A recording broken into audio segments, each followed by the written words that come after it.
I'm a storyteller, and I would like to tell you a few personal stories about what I like to call the danger of the single story.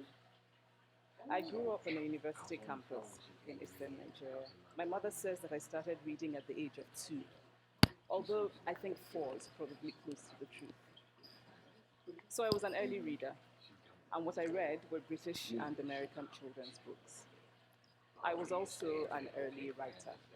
And when I began to write at about the age of 7, stories in pencil with crayon illustrations that my poor mother was obligated to read, I wrote exactly the kinds of stories I was reading. All my characters were white and blue eyed. They played in the snow, they ate apples, and they talked a lot about the weather, how lovely it was that the sun had come out. Now, this despite the fact that I lived in Nigeria, I had never been outside Nigeria. We didn't have snow, we ate mango, and we never talked about the weather because there was no need to. My characters also drank a lot of ginger beer because the characters in the British books I read drank ginger beer.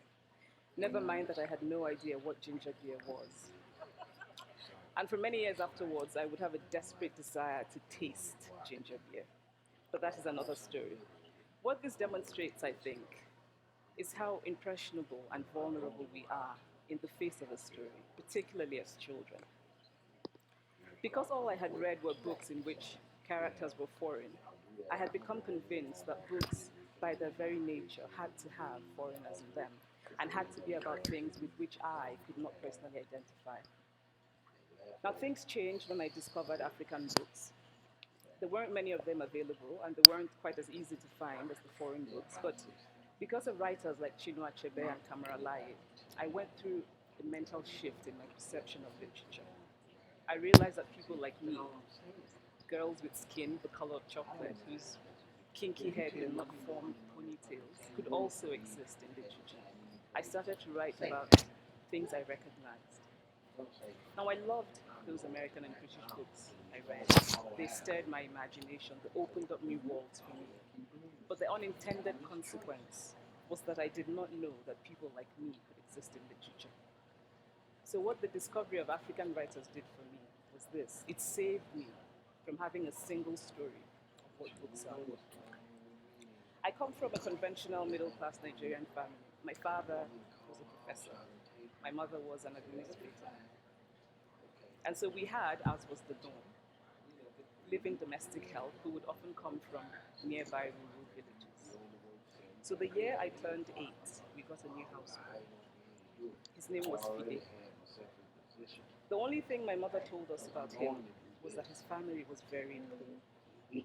My mother sent yams and rice and our old clothes to his family. And when I didn't finish my dinner, my mother would say, "Finish your food. Don't you know people like Fide's family have nothing?" So I felt enormous pity for Fide's family. Then one Saturday, we went to his village to visit him. And his mother showed us a beautifully patterned basket made of dyed raffia that his brother had made. I was startled. It had not occurred to me that anybody in his family could actually make something. All I had heard about them was how poor they were, so that it had become impossible for me to see them as anything else but poor. Their poverty was my single story. Years later, I thought about this when I left Nigeria to go to university in the United States. I was 19. My American roommate was shocked by me. She asked where I had learned to speak English so well and was confused when I said that Nigeria happened to have English as its official language. She asked if she could listen to what she called my tribal music and was consequently very disappointed when I produced my tape of Mariah Carey. She assumed that I did not know how to use a stove. What struck me was this: she had felt sorry for me even before she saw me. Her default position toward me as an African was a kind of patronizing, well meaning pity. My roommate had a single story of Africa, a single story of catastrophe. In this single story, there was no possibility of Africans. being similar to her in any way. No possibility of feelings more complex than pity. No possibility of a connection as human equals. I must say that before I went to the US, I didn't consciously identify as African. But in the US, whenever Africa came up, people turned to me, never mind that I knew nothing about places like Namibia. But I did come to embrace this new identity, and in many ways, I think of myself now as African. Although I still get quite irritable when Africa is referred to as a country, the most recent example being my otherwise wonderful flight from Lagos 2 days ago, in which there was an announcement on the Virgin flight about their charity walk in India, Africa, and other countries. So after I had spent some years in the US as an African, I began to understand my roommate's response to me. If I had not grown up in Nigeria, and if all I knew about Africa were from popular images, I too would think that Africa was a place of beautiful landscapes, beautiful animals, and incomprehensible people fighting senseless wars, dying of poverty and AIDS, unable to speak for themselves, and waiting to be saved by a kind white foreigner. I would see Africans in the same way that I, as a child, had seen Fide's family. This single story of Africa ultimately comes, I think, from Western literature. Now, here's a quote from the writing of a London merchant called John Locke, who sailed to West Africa in 1561 and kept a fascinating account of his voyage. After referring to the black Africans as beasts who have no houses, he writes, "They are also people without heads, having their mouths and eyes in their breasts." Now, I've laughed every time I've read this, and one must admire the imagination of John Locke. But what is important about his writing is that it represents the beginning of a tradition of telling African stories in the West, a tradition of sub-Saharan Africa as a place of negatives, of difference, of darkness, of people who, in the words of the wonderful poet Rudyard Kipling, are half devil, half child. And so I began to realize that my American roommate must have, throughout her life, seen and heard different versions of the same story. As had a professor who once told me that my novel was not authentically African. Now, I was quite willing to contend that there were a number of things wrong with the novel, that it had failed in a number of cases, but I had not quite imagined that it had failed at achieving something called African authenticity. In fact, I did not know what African authenticity was. The professor told me that my characters were too much like him, an educated and middle-class man. My characters drove cars. They were not starving.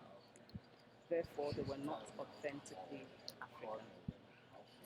But I must quickly add that I too am just as guilty in the question of a single story. A few years ago, I visited Mexico from the US. The political climate in the US at the time was tense, and there were debates going on about immigration. And, as often happens in America, immigration became synonymous with Mexicans. There were endless stories of Mexicans as people who were fleecing the healthcare system, sneaking across the border, being arrested at the border, that sort of thing.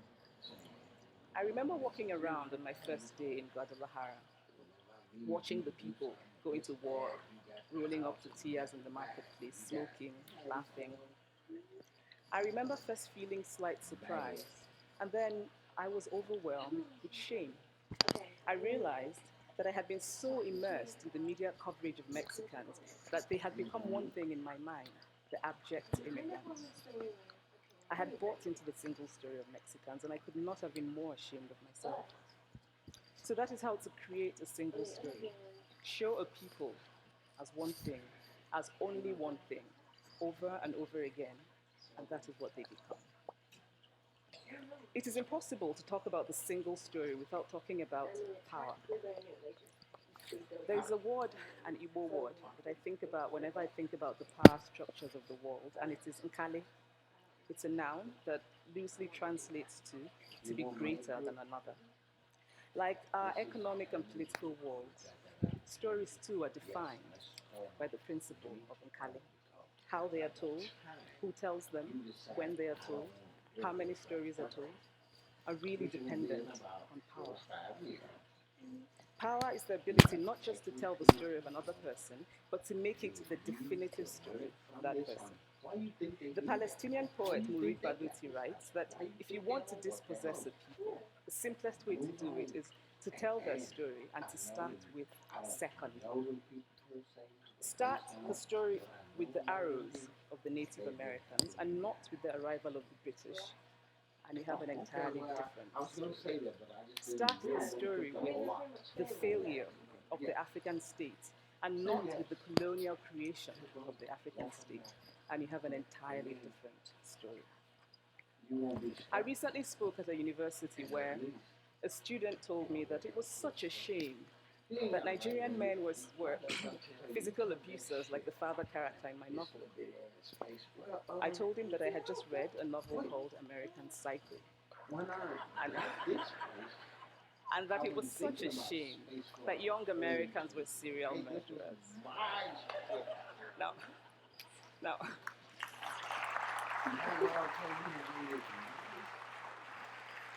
now, now, obviously, I said this in a fit of mild irritation, but it would never have occurred to me to think that just because I had read a novel in which a character was a serial killer, that he was somehow representative of all Americans.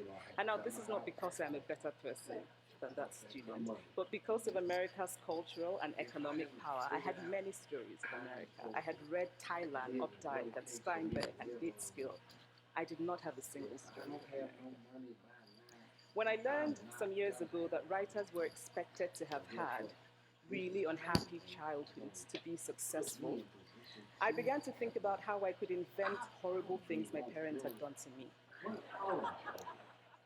But the truth is that I had a very happy childhood, full of laughter and love, and a very close-knit family. But I also had grandfathers who died in refugee camps. My cousin, Polly, died because he could not get adequate health care. One of my closest friends, Okoloma, died in a plane crash because our fire trucks did not have water. I grew up under repressive military governments that devalued education so that sometimes my parents were not paid their salaries. And so as a child, I saw jam disappear from the breakfast table. Then margarine disappeared. Then bread became too expensive. Then milk became rationed. And most of all, a kind of normalized political fear invaded our lives. All of these stories make me who I am. But to insist on only these negative stories is to flatten my experience and to overlook the many other stories that formed me. The single story creates stereotypes. And the problem with stereotypes is not that they are untrue, but that they are incomplete. They make one story become the only story. Of course, Africa is a continent full of catastrophes. The immense ones, such as the horrific rapes in Congo, and depressing ones, such as the fact that 5,000 people apply for one job vacancy in Nigeria. But there are other stories that are not about catastrophe. And it's very important, it's just as important to talk about them. I've always felt that it is impossible to engage properly with a place or a person without engaging with all of the stories of that place and that person. The consequence of the single story is this: it robs people of dignity. It makes our recognition of our equal humanity difficult. It emphasizes how we are different rather than how we are similar. So what if before my Mexican trip, I had followed the immigration debate from both sides, the US and the Mexican? What if my mother had told us that Fide's family was poor and hardworking? What if we had an African television network that broadcast diverse African stories all over the world? What the Nigerian writer Chinua Achebe calls a balance of stories. What if my roommate knew about my Nigerian publisher, Mukhtar Bakare, a remarkable man who left his job in a bank to follow his dream and start a publishing house? Now, the conventional wisdom was that Nigerians don't read literature. He disagreed. He felt that people who could read would read if you made literature affordable and available to them. Shortly after he published my first novel, I went to a TV station in Lagos to do an interview. And a woman who worked there as a messenger came up to me and said, "I really liked your novel. I didn't like the ending. Now you must write a sequel, and this is what will happen. And she went on to tell me what to write in the sequel. Now, I was not only charmed, I was very moved. Here was a woman, part of the ordinary masses of Nigerians who are not supposed to be readers. She had not only read the book, but she had taken ownership of it and felt justified in telling me what to write in the sequel. Now, what if my roommate knew about my friend Fumi Yonda, a fearless woman who hosts a TV show in Lagos and is determined to tell the stories that we prefer to forget? What if my roommate knew about the heart procedure that was performed in the Lagos hospital last week? What if my roommate knew about contemporary Nigerian music, talented people singing in English and Pidgin and Igbo and Yoruba and Ijo, mixing influences from Jay-Z to Fela to Bob Marley to their grandfathers? What if my roommate knew about the female lawyer who recently went to court in Nigeria to challenge a ridiculous law that required women to get their husband's consent before renewing their passports? What if my roommate knew about Nollywood, full of innovative people making films despite great technical odds? Films so popular that they really are the best example of Nigerians consuming what they produce. What if my roommate knew about my wonderfully ambitious hair braider who has just started her own business selling hair extensions? Or about the millions of other Nigerians who start businesses and sometimes fail but continue to nurse ambition? Every time I am home, I am confronted with the usual sources of irritation for most Nigerians: our failed infrastructure, our failed government, but also by the incredible resilience of people who thrive despite the government rather than because of it. I teach writing workshops in Lagos every summer, and it is amazing to me how many people apply, how many people are eager to write, to tell stories.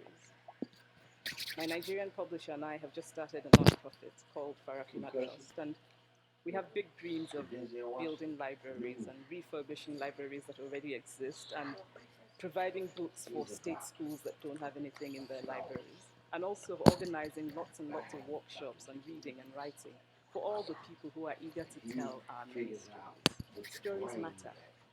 Many stories matter. Stories have been used to dispossess and to malign, but stories can also be used to empower and to humanize. Stories can break the dignity of the people, but stories can also repair that broken dignity. The American writer Alice Walker wrote this about her southern relatives who had moved to the north, and she introduced them to a book about the southern life that they had left behind. They sat around reading the book themselves, listening to me read the book, and the kind of paradise was regained.